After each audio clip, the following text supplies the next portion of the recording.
Hello friends, welcome back to my YouTube channel Sai Khushi creations.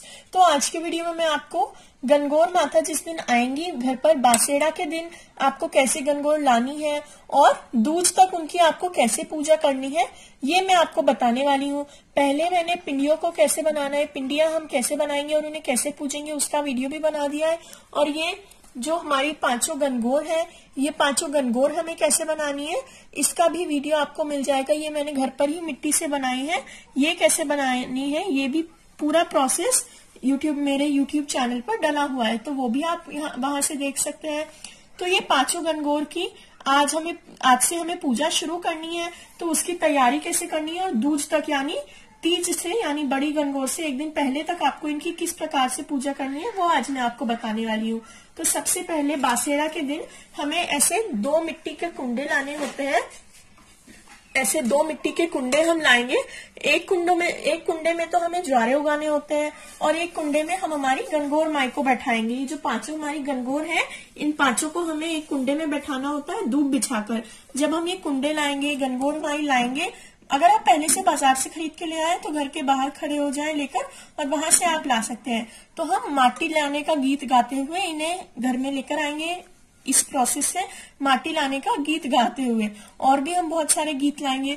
जो रोज की हम पिंडियों की पूजा कर रहे हैं इतने दिनों से वो तो हम पहले से ही कर लेंगे। आज के दिन हम हमारी गणगौर माता को विराजित करेंगे। साथ ही साथ हमें ज्वारे भी उगाने होते हैं, तो ज्वारे का भी सामान मिट्टी हम सब लेकर आते हैं, तो उसका भी गीत गाएंगे। ये सारे गीत आपको मेरे चैनल पर मिल जाएंगे और उन सारे गीतों में भी मैं बता दूंगी कि कब कौन से समय ये गीत आपको गाना है, तो आपको और इजी हो जाएगा। तो अब हमारे घर के बाहर से हम कुंडे में दूब बिछाकर ये गणगौर माई को लेकर आते हैं। तो आप थोड़ी सी दूब ले लें। ये देखिए, दूब लाने का गीत तो हम रोज गाते ही हैं। तो ये जो हमारा कुंडा है इसमें हम पहले अच्छे से जो हमारी दूब है उसे साफ कर बिछा लेंगे आराम से। दिन में हमें बासेड़ा की पूजा करने के बाद आप अपनी गणगौर माई को लेकर आए। इस तरीके से हम हमारे कुंडे में दूब बिछा लेंगे। पहले ये देखिए, कुंडे में मैंने मेरी दूब बिछा ली है। अब हम इसमें हमारी गणगौर को विराजित कर लेंगे एक एक करके। ये मिट्टी के कुंडे में ही विराजित करी जाती है। सजा सजाया कुंडा भी मिलता है, ऑनलाइन भी ये सब आपको अब मिल जाता है। तो अगर आपके यहाँ नहीं मिलता है, मतलब राजस्थान और कलकत्ता इन सब स्टेट्स में तो बहुत इजीली अवेलेबल हो जाती है गणगौर, बट अगर आपके वहां नहीं होती है तो आप ऑनलाइन ले लें। तो ये देखिए, गणगौर को हमने बैठा लिया है। अब ये जो हमारी पिंडियां है, जैसा मैंने आपको फर्स्ट डे पे ही बताया था, इन्हें रोज सर पे रखना होता है। तो पहले मैंने ये इस पाटे पे रखे थे, तो अब मैं इन्हें यहाँ पे रख दूंगी। उससे कोई ज्यादा फर्क नहीं पड़ेगा, आप जहाँ चाहे वहां रख सकते हैं। और अब जो हमारी गणगौर माता का कुंडा है उन्हें हम यहाँ पे रखेंगे। पर आप पहले पाटा धोने का जो गीत है वो गाएं और पाटे को पानी से धो लेंगे। देखिए, थोड़ा सा पाटे पे, अगर आपको ज्यादा नहीं डालना हो तो एकदम थोड़ा सा दुर्वा से आप पाटे पर छींटा दे सकते हैं।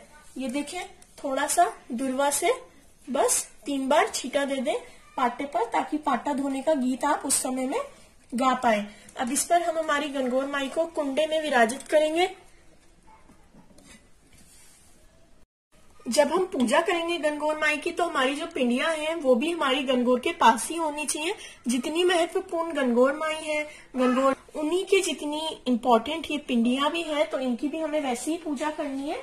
और इसी के साथ साथ आज ही के दिन हम हमारे ज्वारे भी उगाकर यहीं पर रख लेंगे। ज्वारे उगाने का वीडियो भी मेरे चैनल पे है, आप वहां से देख सकते हैं। तो ये सारी चीजें हमें यहाँ पर हमारे पाटे पर रखनी है। अब गणगौर का जो ये थापा होता है ये भी आपको मार्केट में मिल जाएगा। गणगौर का थापा ये कागज का आता है, इसे हमने फ्रेम करा रखा है ताकि हर साल जब हम टीका लगाएं तो फिर वापस से पोंछकर नए की तरह इसे आप आसानी से रख सकते हैं। तो अगर आपके वहां गणगौर नहीं भी मिलती हो तो आप थापा तो एटलीस्ट ला ही सकते हैं। इस थापे को भी हम हमारी गणगौर माई के साथ ही रख देंगे। तो ये देखिए, गणगौर माई को हमने विराजित तो कर लिया। आज के दिन से हम इनकी पूजा शुरू नहीं करते हैं, प्रॉपर पूजा हमें कल से शुरू करनी होती है, बासेड़ा के अगले दिन से। तो आज क्या क्या करना है वो मैं आपको बता देती हूँ। जैसे कोई मेहमान आता है तो वो पहले दिन आकर सिर्फ आराम करते हैं, हम उन्हें खाना पीना पानी पिलाते हैं, तो वही हम करने वाले हैं। ये जो हमारा 5 सामान है जिससे आप बासेड़ा अभी तक वो छाटा देते आए, उनमें से आपको जो छल्ला है वो लेना है, और ये गनगौर को हम पानी पिलाने वाले हैं। तो पानी में से चुन्नी, आप अपनी ऐसे चुन्नी जो होगी आपकी वो आप पकड़ ले, ऐसे ही छल्ला पानी में डुबोना है, और फिर एक एक करके हम सभी को पानी पिलाएंगे। और इस समय आपको पानी पिलाने का गीत गाना होता है। ये देखिए, एक एक करके सबको हम पानी पिला देंगे। इस तरीके से हमने पानी पिला दिया। ऊपर भी आपका जो थापा है वहां पर भी हम गनगौर माई को, गणपति जी को, ईश्वर जी को, जो जो हो आपके, सब जगह थापा अलग अलग स्टाइल का आता है, जैसा आपके यहाँ आता हो आप वैसे करें। तो ये देखिए, हमने पानी भी पिला दिया। अब हम गनगौर माई को कुछ भी प्रसाद खिलाएंगे। तो मैंने बाजार की मिठाई ली है, मैंने पेठा लिया है। अब आज बासेड़ा के दिन हम गनगौर माई को लाते हैं, और बासेड़ा के दिन तो हम मतलब ठंडी रसोई खाते हैं मारवाड़ी लोगों में, तो आप गैस तो जलाएंगे नहीं, और धूप दीपक भी आज हम नहीं करेंगे। इसलिए सिर्फ हम जो बाजार की मिठाई हो, या फिर आप घर पे चीनी हो, या फिर जो सूखी बिना गैस जलाए आप मिठाई बना सके, वैसी कई मिठाई होती है, वो आप जैसा आपके परिवार में चलता हो वैसे आप खिला पिला सकते हैं, या फिर मेवे का प्रसाद भी अर्पित कर सकते हैं। तो मैं यहाँ एक एक कर सभी को भोग लगा दूंगी, और इसके बाद अब हम पानी पिलाएंगे। ऊपर भी गनगौर माई को थापे पर भी हम भोग लगा देंगे। इसके बाद आपको धूप का गीत गाना होता है दोपहर में, और रात को आप रात का गीत गाते हैं, और पहले दिन हमें इतना ही करना है। अब दूज तक हमें किस प्रकार से पूजा करनी है वो मैं आपको बता देती हूँ। ये भी बहुत इंपॉर्टेंट है, क्योंकि अब गनगौर माई जितने दिन रहेंगी उसी तरीके से आपको पूजा करनी है। तो चलिए शुरू करते हैं। तो पिंडिया की रोज जैसे आप पूजा करते आ रहे हैं पिछले कुछ दिनों से, वैसे ही आपको अब पूजा करनी है। पहले पिंडियों की पूजा कर लें। पूजा का प्रोसीजर ऑलरेडी मैं शेयर कर चुकी हूँ, वो पूजा आप कर लें। अब इसके बाद गनगौर की पूजा कैसे करनी है। सबसे पहले हमें गनगौर को ये धूप का दातुन देना होता है कि गनगौर माई सुबह सुबह उठी है, सवेर का गीत गाएंगे हम, और गनगौर माई को सभी को एक एक दातुन देंगे। ये देखिए, ऐसे सभी को हम दातुन दे देंगे सबसे पहले। इसके बाद हम गनगौर को जल का छींटा देंगे और नहलाने का गीत गाते जाएंगे। अब इसके बाद हम गनगौर का सजाने का गीत गाते हुए सबसे पहले गनगौर के बाल बनाएंगे। ये सब सामान आप एक ही जगह पर रख लें तो आपको रोज रोज तकलीफ नहीं होगी, 2-2 मिनट में आपका काम हो जाएगा। तो गनगौर को सजाने का गीत गाते हुए आप गनगौर के बाल बना लें। इसके बाद हम टिक्की का गीत गाते हुए टिक्की लगाएंगे। तो अब गनगौर माता की मूर्ति पे तो हम लगाएंगे नहीं, क्योंकि कई बार हमें मूर्ति विसर्जित नहीं करनी होती है और उंगली से बड़ा टीका भी लग जाता है। तो आप बस गनगौर माई को ऐसे छुआकर जो हमारा कागज है उसी पर हम, जैसे इतने दिनों तक टिक्की लगाते आए हैं वैसे ही उसी पर हम अर्पित कर देंगे। इसके बाद हमें काजल भी सेम प्रोसीजर से लगाएंगे। आंखों में भरते हैं तो गनगौर माई की आंखें मतलब बहुत काजल से ही भर जाती हैं, तो बस हम ऐसे गनगौर माई को काजल छुआकर यहाँ पर ही हम हमारी काजल की भी टिक्की दे देंगे। और हमारा जो थापा है उसमें भी हम सबको टीका कर देंगे, क्योंकि थापे पे हमने मिरर लगा रखा है। अगर आपका थापा फ्रेम्ड नहीं है तो फिर आप जैसे मूर्तियों को छुआया है थापे को भी सिर्फ वैसे ही छुआ दें, क्योंकि कागज का बना होता है ये। सेम जैसे मूर्तियों को छुआया थापे को भी वैसे छुआकर सिर्फ कागज पे आप लगा दें। तो ये देखिए, यहाँ पर भी हम सबको टीका कर देंगे। गनगौर माई का आईना है, कलश है, तोते हैं, कंघा है, सब कुछ इसमें भी बना हुआ है। अब गनगौर माई को हमने सजा लिया है, उन्हें सारा सुबह का जो भी कार्य होता है वो सब हमने कर लिया है। अब हम उन्हें फूल चढ़ाएंगे। तो फूल माला भी आप चढ़ा सकते हैं और फूल भी चढ़ा सकते हैं, जो दोनों में से जो भी आप चढ़ाना चाहें, फूल या फिर फूल माला। और अब ये सब करने के बाद, गनगौर माई का श्रृंगार करने के बाद ये सब पिंडियों पर भी हम चढ़ा देंगे, सब जगह हम फूल अर्पित करेंगे। इसके बाद हम गनगौर माई को दर्पण भी दिखाएंगे। दर्पण, कंघा, काजल, ये सब आप यहीं पर रख लें, रोज आप आसानी से फिर पूजा कर पाएंगे पूरे 10 दिन तक। थोड़ी देर में आपका सारा काम हो जाएगा अगर आप एक बॉक्स में ये सब इकट्ठा करके रख लेंगे तो। ये सब कुछ करते हुए आप गीत जरूर गाते रहें, क्योंकि गणगौर में हम गीत गाते ही रहते हैं। गणगौर गीत का मेन त्योहार है। अगर गा नहीं पा रहे तो आप फोन में चला लें और वहां से सुन सकते हैं।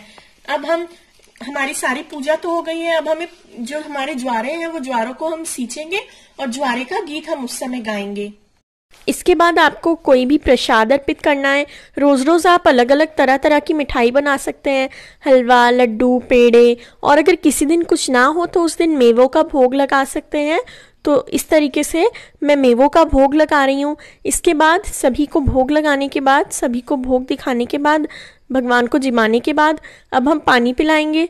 तो पानी पिलाने के लिए हम हमारा वापस से चांदी का छल्ला ले लेंगे और उसे पल्ला पकड़कर आपको वो छल्ला डुबाकर गणगौर को भी पिंडियों को जैसे हम पानी पिलाते हैं वैसे ही सेम तरीके से पानी पिलाना है और फिर ये अपनी आँख को छुआना है।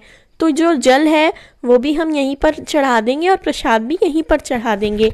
इसके बाद हम गणगौर को दीप दिखाएंगे, दीप और धूप दिखाएंगे, आरती करेंगे गणगौर माई की। सारे जितने भी गीत हैं वो कब गाने हैं, क्या गीत हैं, उन सभी का वीडियो भी आपको मेरे चैनल पे मिल जाएगा। अब हम आज से गणगौर को सुहाग जल से छींटा देने वाले हैं। सुहाग जल बनाने के लिए आपको जल और दूध मिक्स करना होता है। कच्चा दूध हो, क्योंकि सुबह सुबह पूजा करते हैं और सुबह सुबह दूध आता है, तो आप कच्चा दूध ले लें। उसमें जो जुए के बटुए का सामान है वो लें, थोड़े से फूल के पत्ते हो तो वो डालें, और जैसे छांटा इतने दिनों से आप देते हैं सेम तरीके से आपको छांटा देना है। और इसके बाद जैसा मैंने आपको पहले भी बताया था फर्स्ट डे की पूजा वाले वीडियो में कि आपको ये गोल घूमकर छाटे का पानी छत पर डालना होता है एल खेल का गीत गाकर। इसके बाद गणगौर की कहानी पढ़ेंगे और कहानी पढ़ते हुए आपको ऐसे हाथ पर मोती छाटते जाने हैं। इन्हें मोती छाटना बोलते हैं, हाथ पर मोती पाड़ना। ये मतलब पानी की बूंदें होती हैं, इन्हें मोती का रूप देकर बोला जाता है। और इन्हें कहानी देते वक्त आप थोड़े थोड़े मोती डालते रहें और कहानी पूरे होने पर इनको गणगौर को आपको चढ़ा देना है। इसके बाद जो आपका जो जुए के बटुए का सामान होगा वो आप निकाल के रख लें, जैसा हर दिन से आप करते आ रहे हैं, और इसे प्लेट में रखें, वरना चौकी पे पानी लगकर लकड़ी आपकी फूल सकती है। तो इन्हें आप प्लेट में ही रखें इस तरीके से। और इसके बाद जैसा मैंने आपको बताया जो आपका सुहाग जल है वो सुहाग जल आपको एल खेल का गीत गाते हुए नीचे डाल देना होता है, गोल घूमकर डालना होता है। और अब ये पिंडियों और गणगौर को लेकर आपको खड़े हो जाना होता है। खड़े होकर आप अपनी जगह पर भी गोल घूम सकते हैं या फिर गणगौर को बाहर तक घर में घुमाकर भी ला सकते हैं। इसके बाद शाम को गणगौर को धूप दिखानी होती है और धूप का गीत गाना होता है। इसके बाद रात को भी रात का गीत गाएं और गीत भजन गाते हुए गणगौर का जो पर्व है, दिन है, वो आप पूरा करें। दूज तक इस प्रकार से ही पूजा करें और लास्ट में पाटे को अपनी चुंदड़ी से छूकर गणगौर माई की धोख जरूर से लें। तो अगर वीडियो अच्छा लगा हो तो वीडियो को लाइक करें, मेरे चैनल को जरूर से सब्सक्राइब करें। इस वीडियो को अपने फ्रेंड्स एंड फैमिली मेंबर्स, सगे संबंधियों के साथ जरूर से शेयर करें। Thank you very much for watching. Please like, share and subscribe. Thank you.